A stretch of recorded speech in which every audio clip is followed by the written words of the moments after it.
हर बीतते दिन के बाद हमें लगता है कि हमने कुछ पाया, पर सच तो ये है कि हर रोज कुछ न कुछ पीछे छूट जाता है जो फिर कभी लौट कर नहीं आता।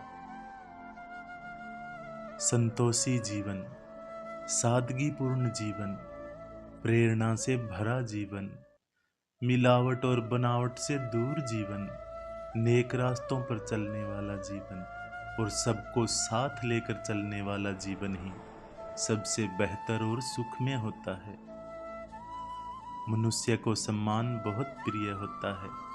हम कभी नहीं चाहते कि कोई हमारे सम्मान को ठेस पहुंचाए, पर हम अपने शत्रु के सम्मान पर ही ठेस पहुंचाते हैं, उसे दुख देने के लिए, उसे पीड़ा देने के लिए। जो सम्मान हमें प्रिय है वो उसे भी तो प्रिय ही होगा, चाहे शत्रु ही क्यों ना हो। किसी के सम्मान को ठेस ना पहुंचाएं, क्योंकि शरीर पर लगी चोट तो मनुष्य भुला सकता है, पर उसके सम्मान पर लगी चोट वो कभी नहीं भुला सकता। शत्रुओं को भी प्रेम से जीतिए, खुद भले बनकर जीतिए, अपने कर्मों से जीतिए, ना कि प्रतिशोध से। वृक्ष कभी इस बात से दुखी नहीं होता कि उसने कितने फूल खो दिए, वो तो हमेशा नए फूलों का सृजन करने में ही व्यस्त रहता है। जीवन में आपने कितना कुछ खो दिया, इस पीड़ा को भूलकर आप क्या नया कर सकते हैं, इसी में जीवन की सफलता है। कर्मों से डरिए, ईश्वर से नहीं, क्योंकि ईश्वर माफ कर देता है लेकिन कर्म नहीं। कुछ खोकर लौटे या ना लौटे, पर कर्म अवश्य लौटता है। जब आप दूसरों के लिए अच्छा चाहते हैं तो वही चीजें आपके जीवन में वापस आती हैं। यही प्रकृति का नियम है। कर्म भूमि की दुनिया में श्रम सभी को करना पड़ता है। ईश्वर सिर्फ लकीरें देता है, रंग हमें ही भरना पड़ता है। ईश्वर किसी का भाग्य नहीं बनाते, हर इंसान अपना भाग्य खुद बनाता है।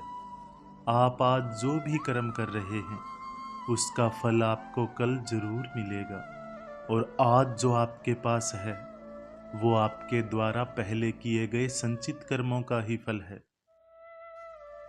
प्रेम तब खुश होता है जब वो कुछ दे पाता है। अहंकार तब खुश होता है जब वो कुछ ले पाता है। जरूरतें और नींद कभी पूरी नहीं होती।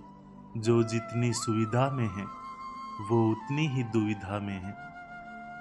सुंदर व्यक्ति और सुंदर व्यक्तित्व में अंतर होता है। सुंदर व्यक्ति साथ छोड़ भी दे, पर सुंदर व्यक्तित्व जीवन भर साथ रहता है। किसी के प्रति मन में गुस्से को पाले रखने के बजाय उसे तुरंत प्रकट कर देना ही बेहतर होता है। जैसे पल भर में जल जाना देर तक सुलगने से ज्यादा अच्छा होता है। घमंड भरी बातें करके किसी का दिल नहीं दुखाना चाहिए, क्योंकि समय घमंड भी तोड़ देता है और बातें करने लायक भी नहीं छोड़ता। परेशानी आए तो ईमानदार रहिए, धन आए तो सरल रहिए, अधिकार मिले तो विनम्र रहिए और क्रोध आने पर शांत रहिए। यही जीवन का असली प्रबंधन है। गुरु से ज्ञान सीखो, पिता से संघर्ष सीखो, माता से संस्कार सीखो। बाकी जो बचा है वो दुनिया अपने आप सिखा देगी। फिर मिलेंगे दोस्तों अगली वीडियो के साथ। तब तक के लिए अपना ख्याल रखना और हमेशा मुस्कुराते रहना।